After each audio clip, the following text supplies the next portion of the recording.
Sa General Santos City, patay po ang isang lalaking 8 taong gulang matapos umunong bugbugin at ibagsak sa higaan ng sarili niyang ama.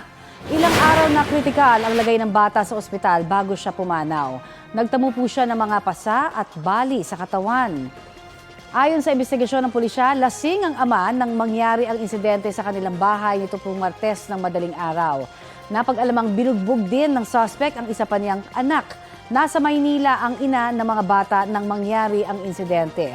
Nakakulong na po ang suspect na mahaharap sa reklamong parricide at serious physical injury.